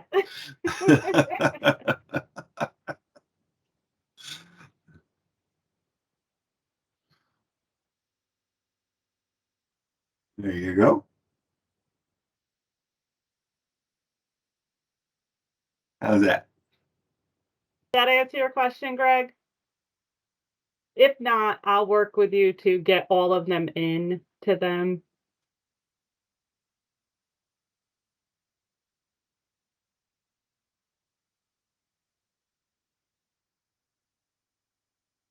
And then let's see. We have a question about super loads, trailers with 12 axles. Do we have any guidance on that right now officially, John? No, no. I would suggest, I guess, that for now they be put in the notes. I guess maybe we need to add 2 more axles. Let me check something real quick and make sure that on the trailer. So John, I'm just gonna say also, and Jamie, not just 2 more axles. Could we add axles if we need? I understand 10 might be a general set that most probably don't go more than that, but we do have a few setups that could be more than that. Yeah. One thing I don't think we mentioned is a lot of things in SafeSpect right now are limited due to our legacy systems. You know, SafeSpect is a brand new system. It is now the authoritative database for inspections, but because of some other legacy systems, depending on MICMAS, for instance, for inspection data, we had to adhere to some of the limitations of MICMAS. And I think MICMAS only allows, well, of course, MICMAS doesn't get the number of axles anyway, but it's limited to 6 vehicles and, odd things like that. John, I can't even think of a reason right now why we do limit the number of axles. Let's just keep somebody from going, wild one night. Part of it was a UI thing. Yeah. But I need to think about this for a little bit. But it's possible you could add the additional axles to the power unit. But when we add business edits later, it will be an issue. So I'd say the easiest thing for now is we'll take note and make a change to the trailers based on that guidance, because this sounds like good guidance from you. We'll take a note to make an addition there on the trailers. And for now, if it occurs, I would just put it in the narrative, in the notes. Yeah. But I'm writing that down right now to create a ticket to increase it. Just, I don't do inspections every day anymore. Don't do any anymore. Never did super loads really. So just from your all standpoint, what would be an honest maximum that you would think you would need to utilize?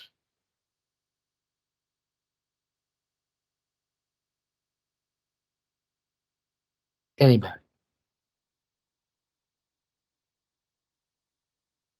I'm trying to think of offhand if there's a max, but offhand, I don't know.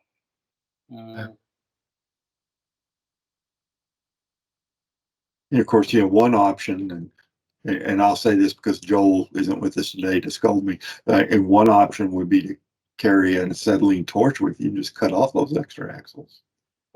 We'll at least make a change to 14 for now.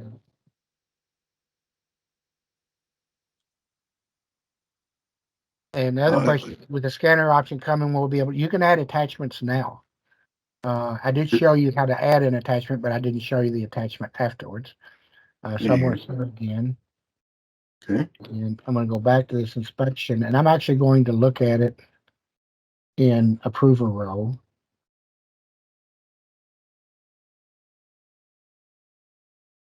And this is the one that I rejected.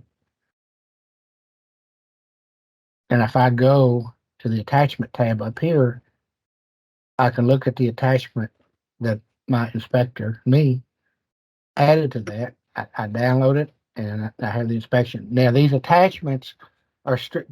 Can you believe somebody stole a government vehicle? My government vehicle. This is that theft report. But the attachments are strictly agency driven. And I'm glad that question came up because it gives me an opportunity to say something else about the attachments I should have said. It's an agency issue. The ability to add attachments is driven by your administrator, whether he wants to allow you to do that or not. It's an agency decision. There's a lot of questions about agencies' general order policies, evidence retention policies, that type of thing. So your agency individuals can see this attachment, your administrators. But if John Smoot was to drag this inspection out of a personal inspection query, John Smoot from Kentucky did a PIQ looking at this inspection, I'm not going to be able to see that attachment. Good question. Thank you.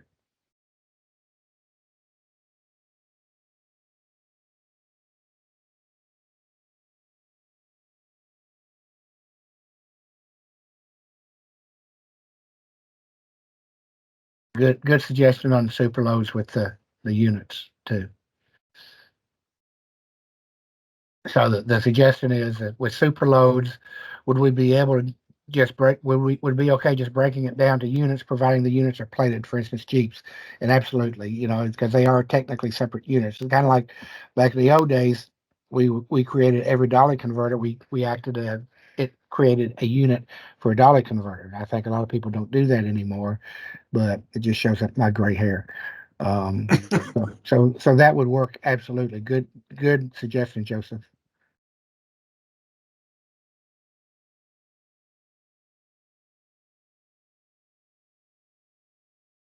The question would be able to add photos with division cell phones. Yes. I'm sorry. I was just telling Stephen that the option would be available for that. Yeah, you log out of SafeSpect from your laptop. You open up the same inspection on your mobile device if you've got real good eyes and tiny fingers. And then you could take the photo, save it, attach it to the inspection, close SafeSpect on your phone, go back in, open it up. Or if you have some other way to transfer it to your laptop to pull it in, that works too.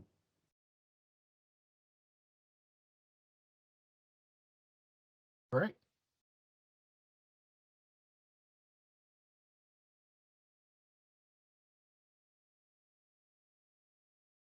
Good questions. Thank you.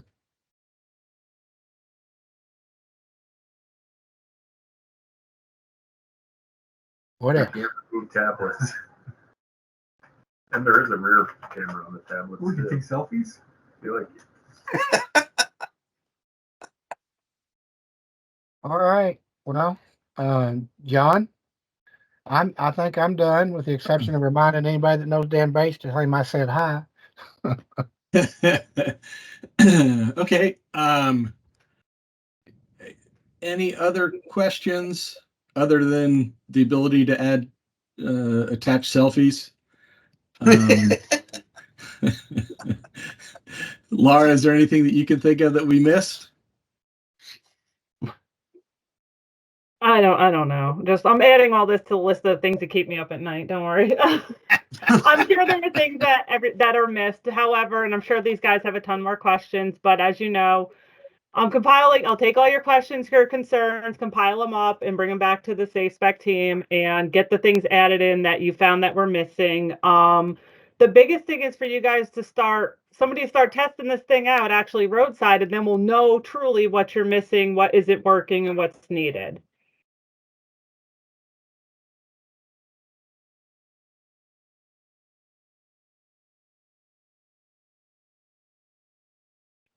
Sounds good. Well, thank you everybody for joining today. Thank you guys so much for the great questions. Thank you to Jamie and John for all your doing all the hard work. I got the easy part, but appreciate everything that you guys are doing. And Laura, thank you for your leadership here too. So we really appreciate everybody. So let us know what we can do. Again, we're excited to have you on board, and look forward to working with you in the future. Thanks, everybody. Be careful. Hey, John. Yes. Yeah, John Smoot, he's gone. Yes. Yeah. John, yeah, Dan Bates still works there. He's over down the Awesome. hall from us. Awesome. Well, tell him I said hi. He's a great guy. We had a good relationship, and it's been a lot of years. A lot of years. Yeah, he's been around a while. I can remember him when I came on and trained over at the academy. So, all right, I'll let him know. Have a good one. Thank you. You're welcome. Take care. Thanks, guys.